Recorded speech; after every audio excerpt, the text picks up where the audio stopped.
Iya, pemirsa, Anda masih menyaksikan Economic Lounge with IC dan masih bersama Bapak Sarif Wijaya, Direktur Jenderal Perikanan Tangkap, Kementerian Kelautan dan Perikanan, dan juga Ibu Nimi Zubainarni, Ekonom Sumber Daya Alam. Ya Pak, di segmen 2 ini saya melihat di tahun 2018 ini banyak sekali bantuan yang akan diberikan, antara lain ada kapal, kemudian alat tangkap, bahkan ada premi yang diberikan kepada nelayan ya. Nah ini sejauh mana sih sebenarnya bantuan ini supaya orang tidak menganggapnya sebagai sesuatu yang populis, tetapi benar-benar bantuan ini memang diharapkan ada kinerja yang diharapkan meningkat lebih baik daripada nelayan ini gitu. Silakan Pak, ini seperti apa? Jadi yang pertama bahwa bantuan kapal dan lain-lain itu sudah kita punya pengalaman panjang dari tahun 2010. Dulu kita mengadakan sendiri, kemudian kita bagi. Nah sekarang setelah melihat situasi itu, kita datang ke nelayan dulu, kemudian nelayan kita ajak kebutuhannya apa, kemudian mereka kita ajak ke galang kapal, ke pabrik kapal tadi, kemudian dia pilih bentuk kapal yang dia mau, kita tinggal di sana, kemudian dia ikuti cara pembuatan kapal, termasuk yang paling menarik adalah dia ikut membuat upacara-upacara. Kalau harus potong ayam warna hitam, ya dilakukan potong ayam dan seterusnya. Jadi supaya dia merasa bahwa ini milik dia. Nah kemudian setelah itu dia kembali, kita mulai uji coba. Nah, pada saat dia uji coba dan kemudian kita gandengan dengan BUMN Perikanan.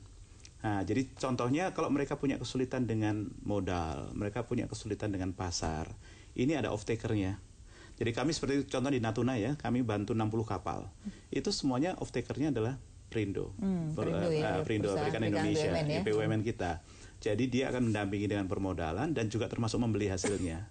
Nah, setelah itu kita lakukan, ternyata memang hasilnya bagus. Daripada kapal kita serahkan saja, setelah itu kita tinggal pergi. Jadi nggak jadi apa-apa, malah dijual. Betul.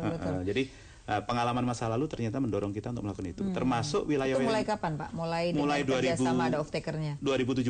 Oh, baru ya? Baru tahun yang lalu. Jadi kami masuk, kemudian saya ajak Perindo, Perinus untuk mulai ada off-taker. Nah, kemudian yang kedua adalah kita kerjasama dengan Pelni Logistik untuk tol laut. Jadi dari titik-titik di mana mereka dapat ikan sampai ke jalur titik hub tertentu itu ikut tol laut nasional. Itu jadi, sudah disesuaikan tol laut yang dibuat dengan titik-titik tadi sudah. Jadi contohnya Natuna itu 2 minggu sekali akan datang kapal tol laut ke sana. Pulang dia bawa kontainer berpendingin untuk bawa ikan. Nah sehingga kami punya kapasitas cold storage untuk 2 minggu. Dibeli oleh Perindo, masuk 2 minggu, kemudian bawa ke Jakarta. Nah, harga bagaimana Pak? Soal harga, apakah bisa bertahan dengan baik atau selalu berfluktuasi yang membuat kadang-kadang nelayan juga tidak bisa menghasilkan dengan baik? Ya, jadi posisi sekarang memang saya minta Perindo untuk sebagai lihat posisi akhir. Harga akhir di pasar Jakarta berapa, atau kan harga ekspor berapa, kemudian dia ngambil margin, dan dia harus pada posisi di mana nelayan tetap diuntungkan. Kalau ternyata misalkan harganya jatuh, dia harus beli, kemudian dia simpan. Dia simpan. Jadi akhirnya berperan sebagai bulog kecil-kecilan. Itu yang Perindonya ya. Perindo dan Perindo, dan kami kerjasama dengan lembaga pembiayaan untuk Perindo untuk bridging fund jangka pendek. 2 minggu, 1 bulan. Dulu, nanti setelah itu baru dibayar oleh si Perindo ya. Ya Bu Nimi, banyak juga orang yang masih kontroversi terhadap bantuan-bantuan ya. Seringkali bantuan ini orang masih menganggap ada salah sasaran. Kemudian bantuan ini seringkali orang melihat tidak sesuai dengan kebutuhan. Nah tadi 2017 katanya sudah disesuaikan. Nah di lapangannya seperti apa Bu Nimi?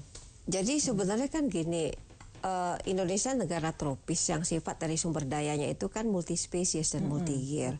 Jadi satu alat tangkap itu bisa menangkap beberapa spesies ikan, dan satu spesies ikan bahkan bisa ditangkap oleh beberapa alat tangkap.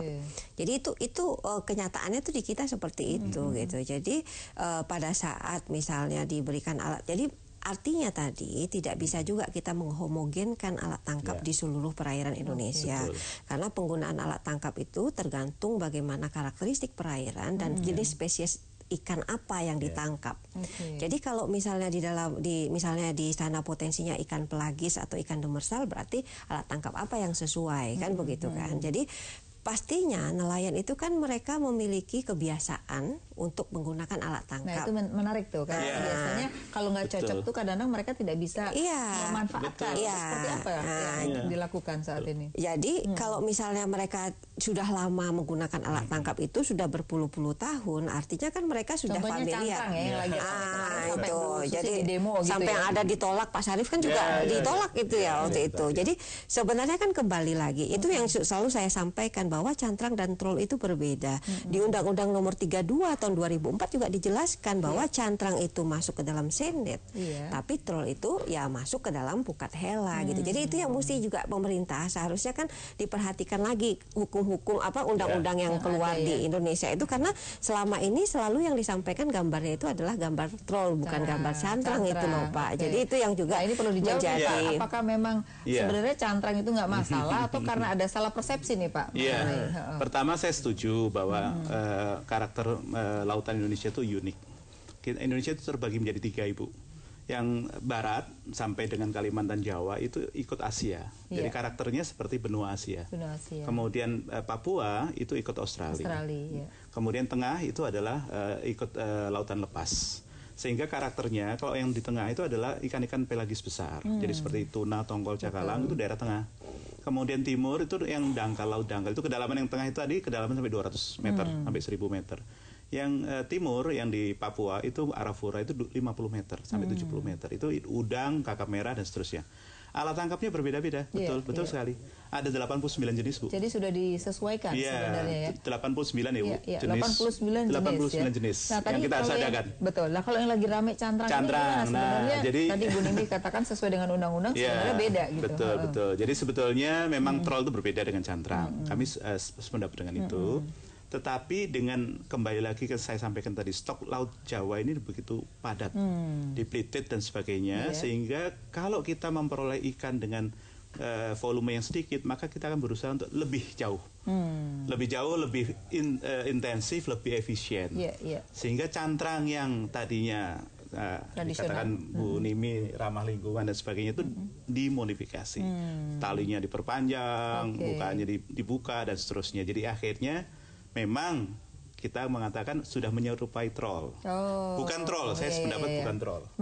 Menyerupai troll karena ada modifikasi dan kami temukan di banyak tempat, termasuk dari udara. Kami kebetulan sampai dari udara itu setiap kita lihat ke Pantura itu ada Bu Nimi, ada fotonya. Kita punya foto-foto di mana mereka beroperasi itu langsung ini lautnya biru, di tempat dia beroperasi itu keruh. Jadi artinya memang terjadi pengambilan yang cukup lebar dan itu modifikasi di lapangan. Jadi kalau cantrang murni ya betul itu memang untuk di bawah 5 JT. Tetapi ini sudah masih 90 JT, 150 JT. Nah, kemarin dengan adanya demonstrasi itu kan akhirnya juga ada fleksibilitas tanpa harus ada pembatasan. Nah, itu gimana Bu Nimi? Apa time lag seperti apa yang harus dilakukan oleh pemerintah supaya bisa diterima ke depannya oleh para nelayan ini? Jadi gini, kan di perikanan lagi tadi selain WPP-nya kan tadi ada 11. Kemudian wilayah penangkapan fishing ground-nya itu juga berbeda-beda. 0 sampai 4 mil, 4 sampai 12 mil, 12 sampai 200 dan di atas 200 mil.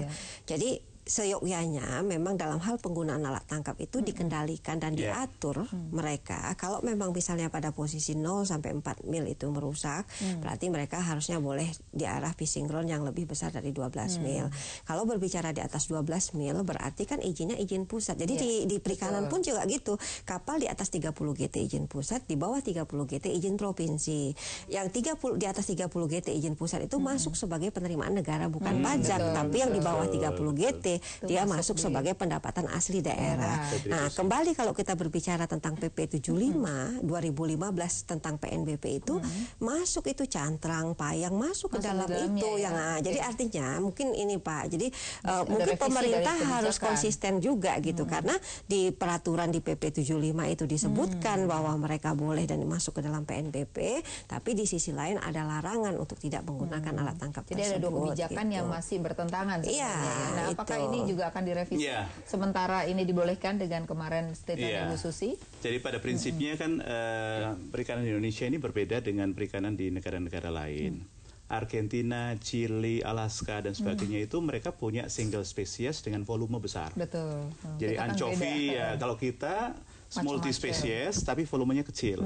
Jadi kalau ada suatu industri yang sangat masif dengan jumlah yang cukup relatif banyak yang 15, satu bulannya bisa sampai 1.500 ton per perusahaan mengambil single spesies, maka paling tidak nelayan maupun yang sebagai supplier bahan baku akan berusaha memenuhi. Dan kalau itu dilakukan terus-menerus, maka tingkat efisiensinya akan tambah lama tambah tinggi. Kenapa? Karena dia kalau pakai alat yang biasa dia tidak bisa. Nah, Tadi benar sekali disampaikan kalau ada 0 sampai 4, 4 sampai 12, Betul. 12 di atas. Itu kan kontekstual di dalam teori kita perikanan. Tetapi begitu di lapangan, dengan intensifikasi yang demikian tinggi, maka itu akan ditabrak. Nah, makanya terjadi konflik horizontal. Nah, kami mendorong teman-teman ini mulai diberi waktu untuk berpindah. Termasuk industrinya. Jadi saya minta kepada industri Surimi, sekarang sudah saya kumpulkan. Ada 14 perusahaan.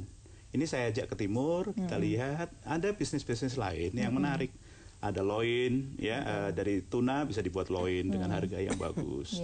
Kemudian juga file untuk kakap merah dan sebagainya. Ada kepala ikan dan seterusnya. Kalau itu kita lakukan, tetap membuka lapangan kerja. Jadi saya istilahnya adalah transformasi industri. Jadi kami sekarang mencoba mendorong perkenalan satu transformasi industri perikanan dari yang single spesies menjadi multi spesies dan multi produk. Jadi sekarang mulai seperti itu mulai saya dorong sana. Jadi tidak hanya satu ya, tapi juga mereka dari industrinya juga seperti itu. Seperti itu gitu supaya tekanan terhadap permintaan satu spesies tadi mulai turun. Iya. Jadi tidak hanya itu saja yang itu. Nah, kalau saya lihat Pak ini. di pelabuhan itu ada beberapa yang dikembangkan, ada Bitung, Jimbaran gitu, dan beda-beda setiap daerah. Nah, ini berdasarkan apa? Bantuan itu didasarkan pada setiap daerah yang berbeda-beda, Pak. Ya, jadi kami melihat seperti yang saya sampaikan tadi, ada 11 BPP tadi Ibu tadi sudah menyampaikan. Dan di titik-titik tadi itu ada sentra-sentra perikanan yang kita bangun.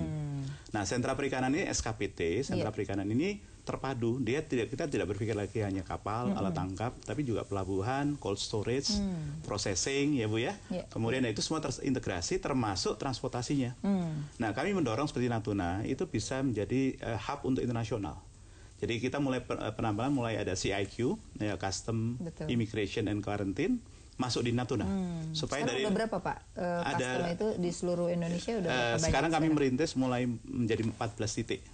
Seluruh Indonesia. Jadi mulai Natuna, Sebatik, ya Bu ya, Sangi, Talaut, Merauke dan seterusnya ya. Itu semua titik. Baik, Pak, nanti Bu Nimi saya akan tanya, jadi sejauh mana kalau kita bicara hulu ke hilir ya, itu memang efisien. Jangan-jangan kita bikin pelabuhan tapi nggak memenuhi syarat ya pada akhirnya sehingga cost-nya terlalu mahal. Tapi kita harus break dulu ya. Pemirsa jangan kemana-mana, tetap di Economic Lounge with ISEI.